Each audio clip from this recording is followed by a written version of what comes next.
फेरा भाभी बोला दानी बनौदा रही धीरज बाज यहाँ रही बना रही अब कम समय में ज्यादा काम न दिखावल जाला एगो सोहरो मार देने नु होई होई होई सोहर हो गई गम के गीत जरूर गवाई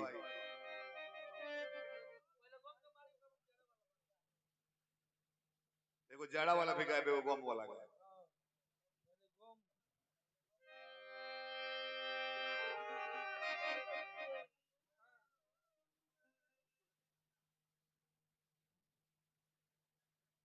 बड़ी मन मरले बाड़ू ए भाई देखो सब लोग है ना गोरला सामाजिक लोग ए भाई वास्ते ना बर्दाश्त भइल हो हां हम कुंवर के भाई हले हमनी के भाई हमें जाय दी कोनो हित न न हो के जगह बोलल जाई भाई हमनी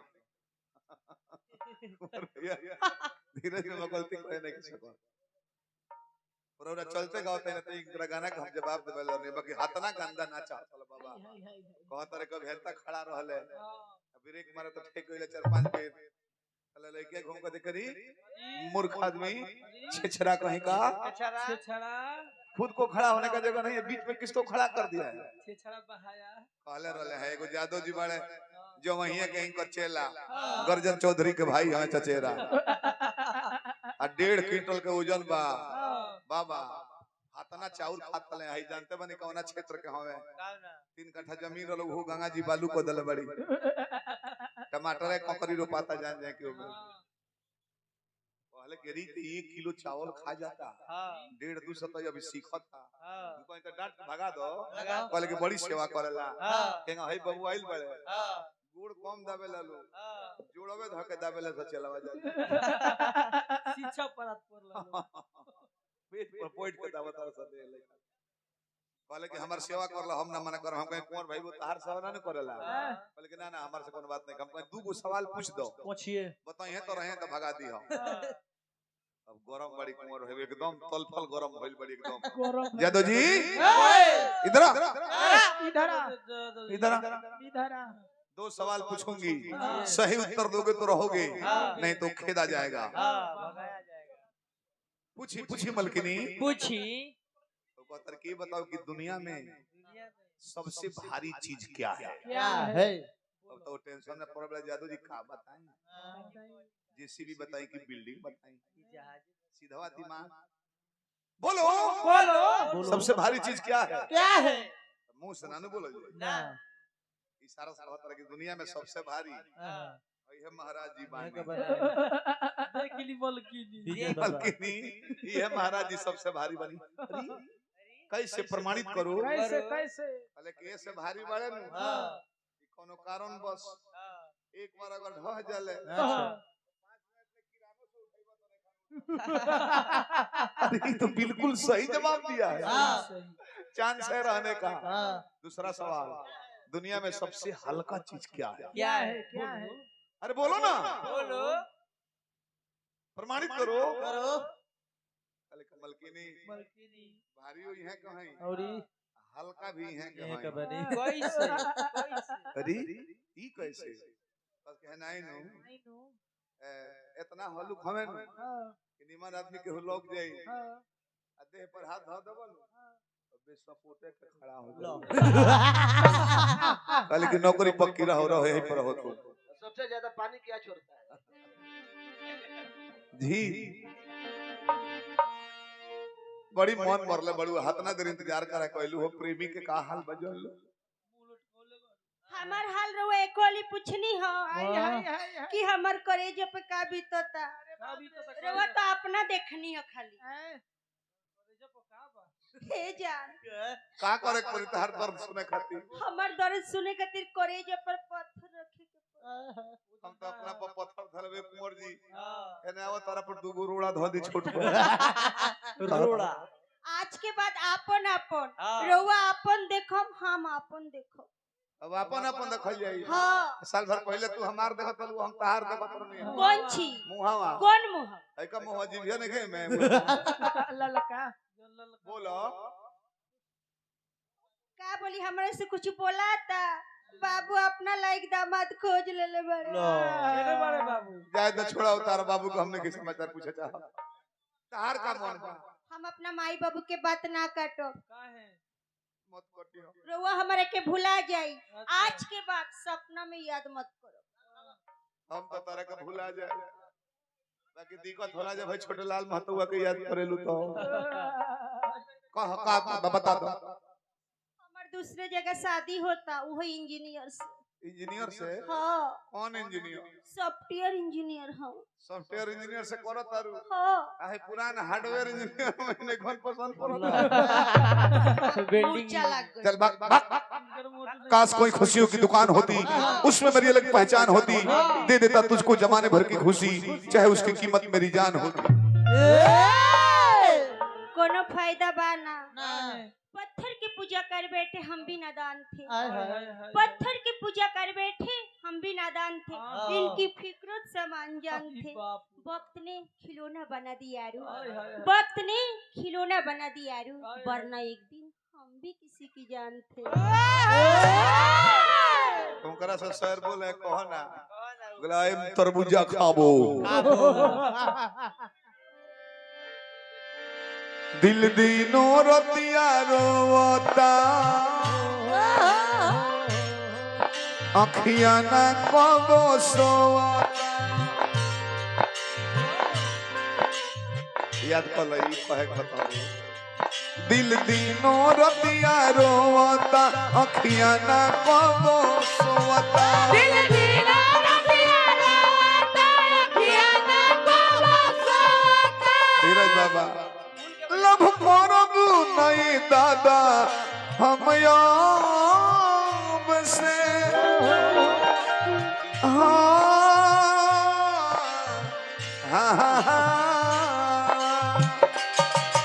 हजारों हजार पुरस्कार धीरज बाबा देनी बार बार पौलाई करते हैं जब भोला दानी पद प्रतिष्ठा बनौला लब करब नहीं दादा हम याब से बदनाम को कधा पहलू सब से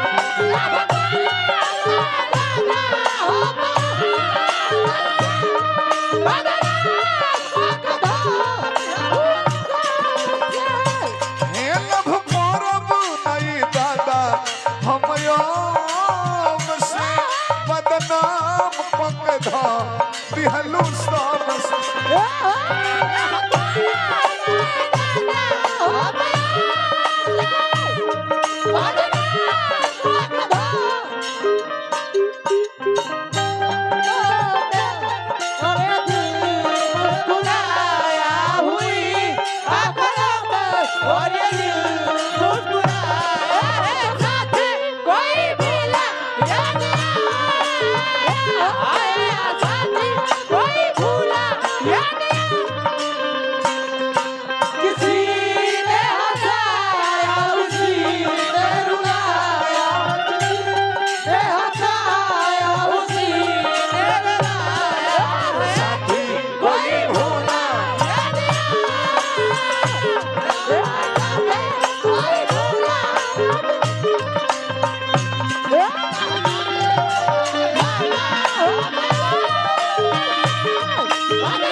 धन है अकल ही बरांड है धीरज बाबा गोड़ लगने हैं बार बार प्यार के पहाड़ा पढ़ा के हो गइलुआ प्यार के पहाड़ा पढ़ा के हो गइलुआ प्यार के पहाड़ा पढ़ा के हो गइलुआ प्यार के पहाड़ा पढ़ा के हो गइलुआ जान हो के दुश्मन बनी गइलु बबुआ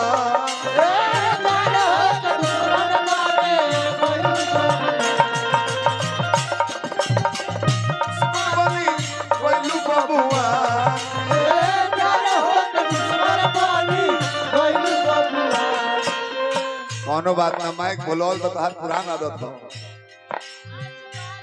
तार बोली बदल भी हमने पता नहीं कब से हेलो बोल रहता नहीं और आइन बाड़ू तू सगाई जाम से हो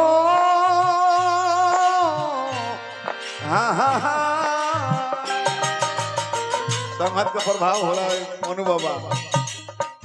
ये लो या पहले हम माता बाबू बाबा तब के संगत का प्रभाव हो जाला आइल मारू तू संगाई पक जाम से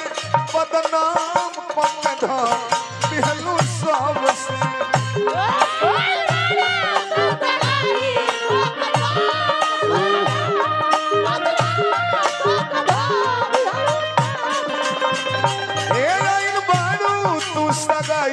पक जाम से बदनाम पक धाम बिहलू सब से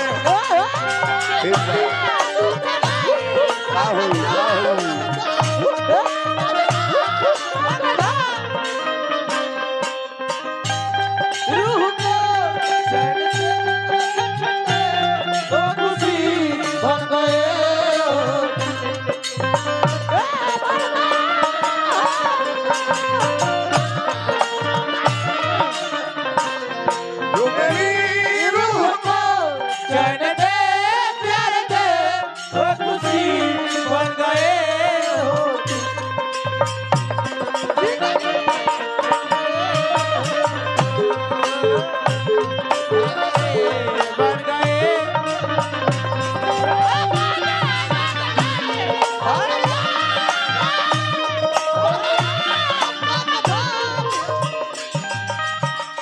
एक बेवफा के जख्मों पे मरहम लगाने हम गए एक बेवफा के जख्मों पे मरहम लगाने हम गए मरहम की कसम मरहम न मिला मरहम की जगह मरहम गए ए जान रवा ऐसे मत बोली ऐसे बोलो तनी तो करेजा कचोट के रह जाता कहतारू हमारा से कहतारू धीरज बाबा को दूर है आपसे तो कुछ गम नहीं दूर है आपसे तो कुछ गम नहीं दूर रह के भुलाने वाले हम नहीं मुलाकात नहीं हुआ तो क्या हुआ मुलाकात नहीं हुआ तो क्या हुआ लेकिन आपकी यादें किसी मुलाकात से कम नहीं का है एक बार याद कर ले बड़ू का जी केहू कलाकार ना है एकरा के हमरा धीरज बा रुपया ना लुटोले हो बाबा के गोल लगने हमार बा गलती कने जी अच्छा ठीक बा सारा सपना हाथ अपना तुरलू हर जाई हो सारा सपना हाथ अपना तुरलू हर जाई हो सारा सपना हाथ अपना तुरलू हर जाई हो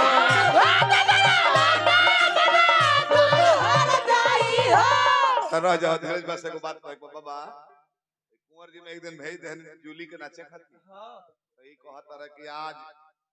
मैं चूसूंगा बोली क्या लॉलीपॉप चॉकलेट आइसक्रीम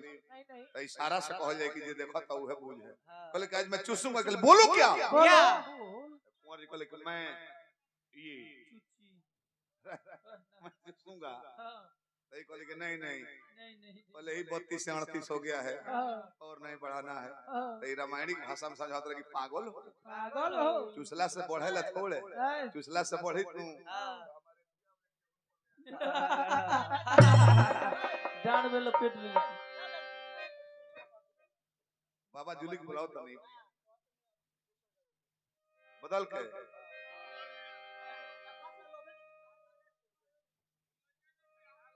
अच्छा बाबा का खाना मत की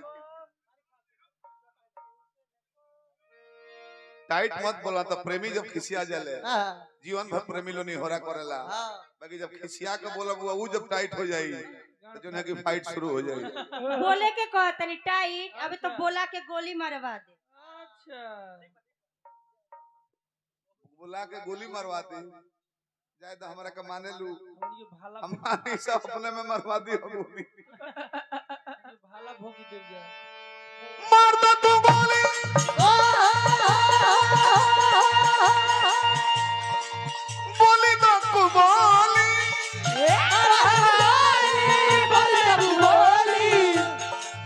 जो रतनी प्यार के बुखार में जो रतनी प्यार के बुखार में बनी तहरा प्यार में दीवाना बनी तहरा प्यार में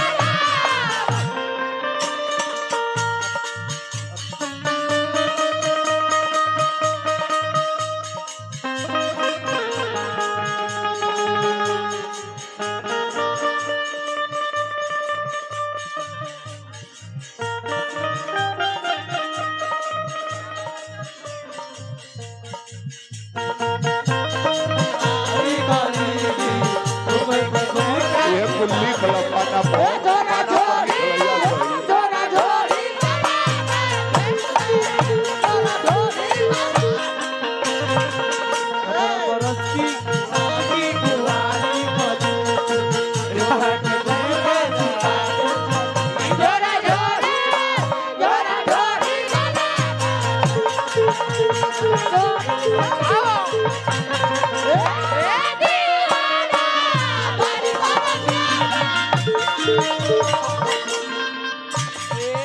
कॉपी पर लिख लो कौना में का भरा है छोड़ा पर जाता कि चावरा में छोड़ दे जा जा तो रखे न जाए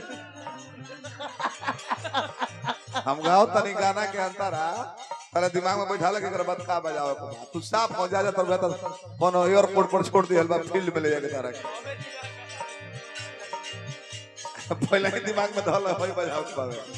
बाकी का करो सत्ता ना कुल लय किस्म किस्म में दिमाग बारी सके कहीं को लय याद पड़ता पहले दूसर लय पर चढ़ाई कर दल लय के लिख लो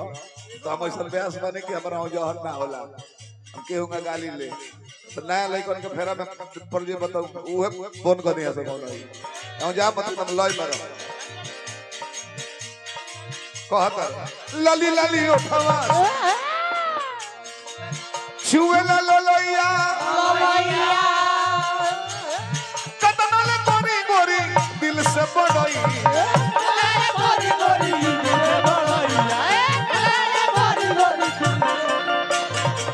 लाली लाली उठवा से छुए ला लोलैया कतना ले गोरी गोरी दिल से बड़ई दुश्मन जमाना देखो हम ली करा के लिए अपना गाना को ली हाय महाराज जीवानी एक अंतरा गा के नीचे से महज पर तले एक जना दूसरा अंतर बतौला बड़ा तले जना दूसरा तले दोनों मिला के ना होगा कि परदेसी जब याद तुम आओगे सच कहता हूँ खुशी नहीं आएगी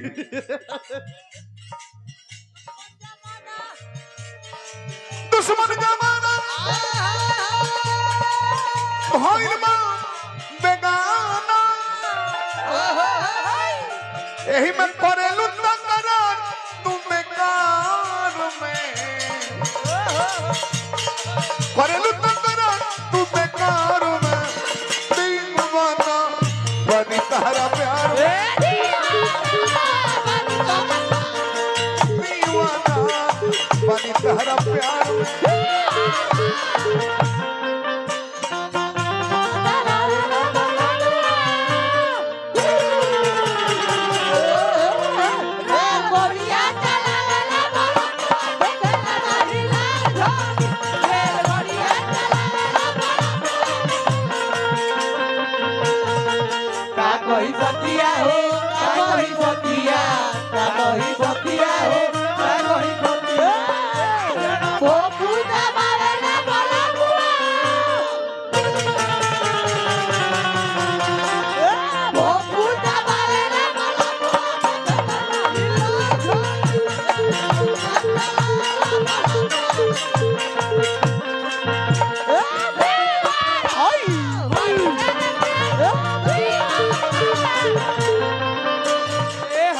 और बा जवन जवन कहबू हजारों हजार रुपया सोनू बा पुरस्कार देने हैं हार्दिक शुभकामना बा लड्डू बनू अच्छा जागरण सॉन्ग लगेला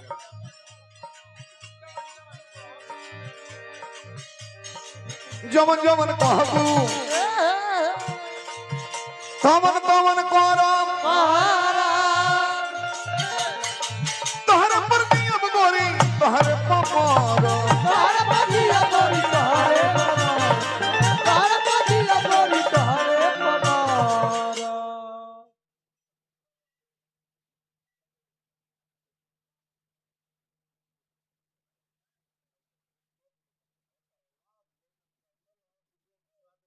अच्छा ठीक बाबे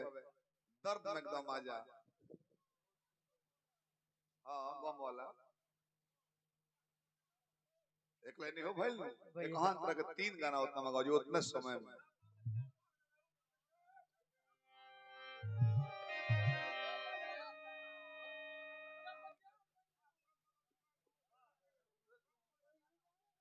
देख लो यार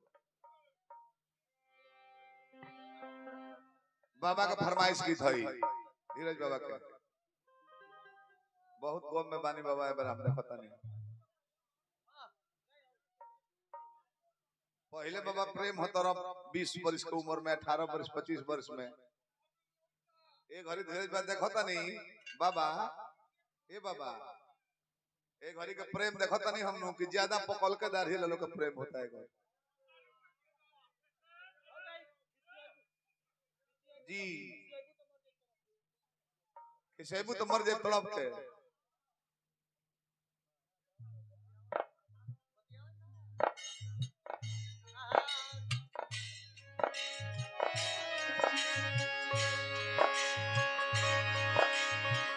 ओ हेलो बाबा